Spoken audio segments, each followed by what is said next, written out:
Olá, minha querida, meu querido telespectador. Peço licença para entrar em sua casa nesse instante, através do programa O Caminho da Vida, a fim de levar ao seu coração a palavra do Senhor. Muito obrigado pelo seu carinho em nos assistir. Desejamos que você e sua casa sejam abençoados por Deus e que essa mensagem possa levar ao seu coração uma palavra de esperança, de salvação por meio de Jesus Cristo, a única esperança da humanidade. E é exatamente este o nosso assunto. A mensagem que desejamos compartilhar com você, que está sintonizado em nosso programa, tem por título Jesus, a única esperança da humanidade. Acompanhe comigo a leitura do texto bíblico indicado para a nossa reflexão, que aparece no seu vídeo. O texto se encontra em Atos 4, versos 10 ao 12. Saibam os senhores e todo o povo de Israel que por meio do nome de Jesus Cristo, o Nazareno, a quem os senhores crucificaram, mas a quem Deus ressuscitou dos mortos, este homem está aí curado diante dos senhores. Este Jesus é a pedra que vocês, construtores, rejeitaram e que se tornou a pedra angular. Não há salvação em nenhum outro, pois debaixo do céu não há nenhum outro nome dado aos homens pelo qual devamos ser salvos. Queridos, o contexto imediato do texto que lemos, capítulo 3, por exemplo, ele trata sobre a cura de um homem coxo de nascença. Os discípulos Pedro e João realizaram este prodígio cheios do poder e da autoridade do Espírito Santo. A realização deste milagre tem uma importância muito grande para os discípulos, para os líderes religiosos e para a sociedade judaica da época, mas principalmente para as autoridades do Sinédrio. O Sinédrio era uma espécie de assembleia judia de anciãos da classe dominante, a qual diversas funções políticas, religiosas, legislativas, jurisdicionais e educacionais foram atribuídas. Mais especificamente, a palavra foi aplicada a diversos corpos diferentes, mas designa a Suprema Corte Judia Legislativa e Judicial de Jerusalém. E nesta breve narrativa, os discípulos Pedro e João, eles são conduzidos ao Sinédrio perante as autoridades para prestar esclarecimentos sobre o milagre operado ao homem coxo que esmolava na porta do templo.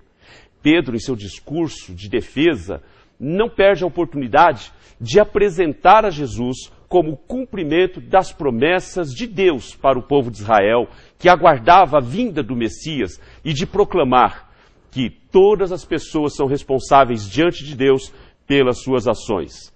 No texto de Atos, capítulo 4, verso 10, nos diz o seguinte, o texto que nós lemos: saibam os senhores e todo o povo de Israel que por meio do nome de Jesus Cristo, o Nazareno, a quem os senhores crucificaram, mas a quem Deus ressuscitou dos mortos, este homem está aí curado diante dos senhores. E ainda no livro de Atos, no capítulo 2, verso 36, ainda nos diz, portanto, que todo Israel fique certo disso. Este Jesus, a quem vocês crucificaram, Deus o fez Senhor e Cristo. Todos nós somos pecadores. E, num certo sentido, de uma forma ou de outra, nós mesmos temos crucificado a Cristo em nossos corações pelos nossos pecados. Não somente pelos nossos pecados atuais, mas pela nossa natureza corrompida e a disposição contrária à vontade de Deus. Portanto, todos necessitamos de perdão e de recuperação que somente Jesus oferece, e a boa notícia que eu tenho para vocês, para todos nós, é que Jesus deseja a nossa recuperação completa. Ora, o que seria essa recuperação completa? Ela é espiritual, ela é emocional e é também física. E Ele tem poder para realizar isso em sua vida? Sim, claro. Ele tem poder para fazer isso. Fazer com que isso aconteça hoje mesmo. Deus pode fazer tudo aquilo que nós somos incapazes de fazer. Libertar-nos da destrutiva escravidão do pecado. Porque todo ser humano nasce sob o jugo e a escravidão do pecado. Os discípulos tinham convicção de que a maior necessidade de cada indivíduo era a salvação do pecado e da ira de Deus. E pregavam que esta necessidade não poderia ser satisfeita por nenhum outro, senão Jesus Cristo. Isto revela a grande responsabilidade que temos em anunciar esta verdade ao seu coração. Se houvesse outros meios de salvação, nós poderíamos ficar despreocupados. Mas segundo o próprio Cristo, lá no texto de João, capítulo 14, verso 16, não há esperança para ninguém fora da salvação em Cristo. Respondeu Jesus, eu sou o caminho, a verdade e a vida, ninguém vem ao Pai senão por mim. Nós lemos no texto de Atos também, capítulo 10, verso 43, a mesma verdade que nos diz o seguinte: todos os profetas dão testemunho dele, de que todo o que nele crê recebe o perdão dos pecados mediante o seu nome. E o texto ainda de 1 Timóteo capítulo 2, verso 5 e verso 6, nos esclarece ainda mais esse assunto quando nós lemos: pois há um só Deus e um só mediador entre Deus e os homens, o homem, Cristo Jesus, o qual se entregou a si mesmo como resgate por todos. Esse foi o testemunho dado em seu próprio tempo. A cura do homem coxo nos dá um ensinamento muito rico e precioso. Do mesmo modo que o nome de Jesus era a única esperança para a cura do homem coxo de nascença, assim também esse nome é a única esperança para a cura espiritual da humanidade hoje. O texto trata de uma confiança total e exclusiva no nome de Cristo para a salvação. Em seu sermão perante as autoridades do Sinédrio, Pedro cita um texto messiânico, o texto de Salmos 118, versículo 22, para garantir a esses líderes judaicos que o Messias, tão aguardado por eles e prometido no livro de Salmos, já veio. A promessa de Deus se cumpriu. E eles o rejeitaram. Como edificadores desse edifício espiritual, desprezaram a principal pedra que o livro de Salmos chama de pedra angular. A pedra angular se refere à pedra principal, colocada por último, e que completa a construção do edifício. No entanto, a palavra grega traduzida por pedra angular também pode ser traduzida como pedra fundamental, ou seja, a primeira pedra da fundação do edifício, assentada para dar sustentação à construção. Pedro e João fazem questão de deixar bem claro, para que não haja a menor sombra de dúvidas, que através do nome de Jesus Cristo é que aquele prodígio fora feito. Mas esse era o mesmo Jesus que haviam crucificado. Esse texto demonstra com clareza a necessidade de arrependimento. Jesus era quem de fato ele dizia ser, ele dizia que ele era o Cristo, ele era o Cristo. A ressurreição era um elemento importantíssimo para comprovar a validade das reivindicações messiânicas de Jesus, porque somente o próprio Messias poderia ter assim conquistado a morte. O versículo 12 de Atos 4 tem sido, com razão, reputado como um dos versículos centrais, tanto no livro de Atos, como de toda a mensagem cristã.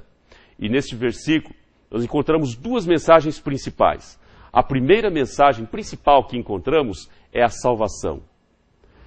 O alvo mesmo da existência humana consiste em desfrutar da salvação, preparada por Deus para toda a raça humana. A palavra de Deus nos ensina que o ser humano necessita dessa salvação, por serem criaturas decaídas no pecado, que por isso mesmo se tem afastado de Deus. Salvação, de forma geral, significa a volta da alma para Deus. A salvação inclui alguns elementos essenciais. E nós não vamos abordar todos esses elementos essenciais nesses minutos, mas vamos destacar pelo menos 3. A fé é a primeira delas.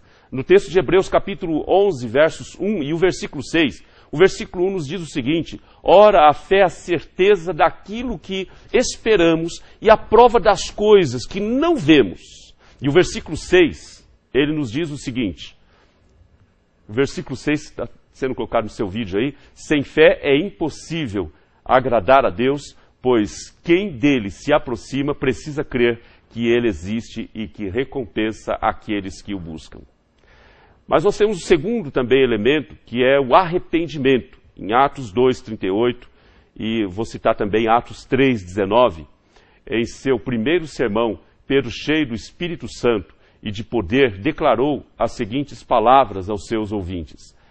Capítulo 2, verso 38, arrependam-se e cada um de vocês seja batizado em nome de Jesus Cristo para perdão dos seus pecados e receberão o dom do Espírito Santo. Capítulo 3, verso 19, nos diz assim: arrependam-se, pois, e voltem-se para Deus, para que os seus pecados sejam cancelados. E nós temos um terceiro elemento importante no que diz respeito à salvação, que é a conversão. No texto de João, capítulo 3, verso 3, Jesus Cristo esclarece com muita propriedade isso. Também nós vamos citar o texto de Atos 3,19. João 3,3 diz, em resposta, Jesus declarou: digo-lhe a verdade, ninguém pode ver o reino de Deus se não nascer de novo. E Atos 3,19, arrependam-se, pois, e voltem-se para Deus, para que os seus pecados sejam cancelados. Nós temos ainda os elementos que eu já mencionei, que eu avisei que não iríamos discorrer sobre eles, que são a regeneração, a santificação e a glorificação. Talvez em outra oportunidade nós poderemos falar sobre esses elementos. Todos esses vocábulos que nós mencionamos revelam-nos alguma coisa acerca da salvação, seu modo, seu desenvolvimento e seu alvo. O perdão dos pecados é um produto da salvação, porém a salvação consiste muito mais do que perdão de pecados e da mudança de endereço para o céu.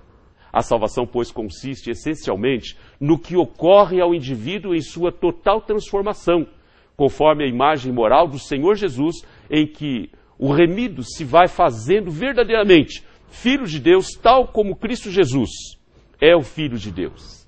A salvação, por conseguinte, consiste naquilo em que o indivíduo se vai transformando e não do lugar onde ele habita.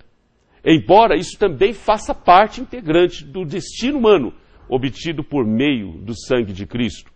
Mas a segunda mensagem principal que encontramos é a exclusividade de Cristo como Salvador.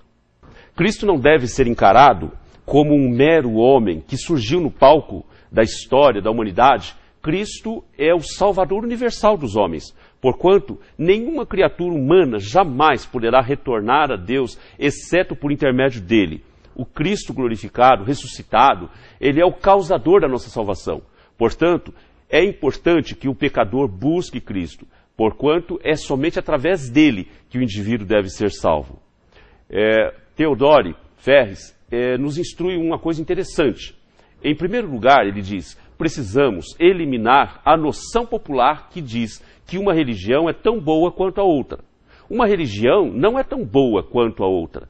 Se existe algo que possa ser chamado de verdade objetiva, coisas como essas pertencem a esse tipo de verdade.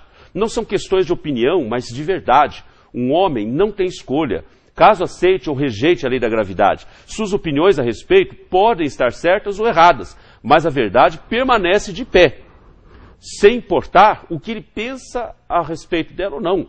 A religião, por exemplo, de semelhante modo, diz respeito à verdade e não meras opiniões. Diz respeito àquilo que é e não aquilo que os homens pensam que deve ser. Não é questão de que aparece atrativo ou não a um homem, mas é questão do que afirma ser uma reivindicação ou exigência imposta ao homem. A verdade de que 2 mais 2 é igual a 4 pode não parecer atrativa a todos os indivíduos, pode não ser aceita de coração por todos, mas isso não significa que não obrigue a todos a reconhecê-la simplesmente porque alguém não reconhece como verdade. Fecha aspas. Outra citação que eu gostaria de fazer: se isso era verdade, então é que a verdade é verdade até os nossos próprios dias. Não existe um segundo nome para o qual se possa apelar além do nome de Jesus Cristo, na Índia, na China, no Japão ou na América. Quem fez essa declaração foi Robertson.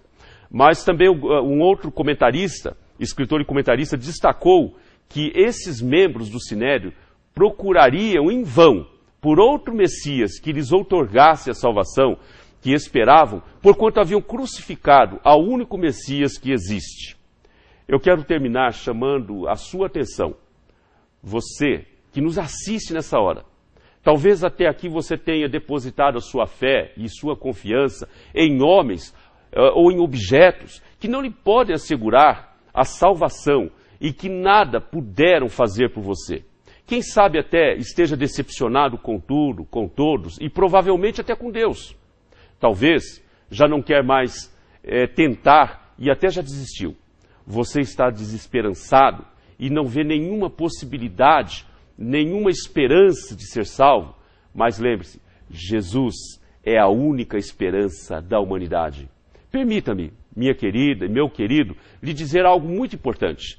Se Jesus não for o único objeto da sua fé, lamento te informar que você está miseravelmente perdido e todos os seus esforços, no sentido de obter a salvação, são inúteis. Só Jesus Cristo morreu e ressuscitou, vencendo o poder do pecado e da morte. Por isso, Ele mesmo pode lhe garantir a certeza da salvação, a vitória sobre o pecado, e coloca no seu coração essa certeza maravilhosa que você pode desfrutar já e agora, porque nenhum outro pode fazer isso por você. Chega de lutar contra o poder de Jesus. Você não pode resistir à sua maravilhosa graça. Creia que Jesus é o Messias. Ele é o Salvador prometido. Arrependa-se de seus pecados e mude de direção. Converta-se a Cristo. Se você deseja ter uma experiência maravilhosa com Jesus como seu Senhor e seu Salvador pessoal, faça esta oração aí mesmo, onde você está, nesse instante. Senhor Jesus, eu reconheço que sou pecador e que tenho pecado por pensamentos, palavras e ações.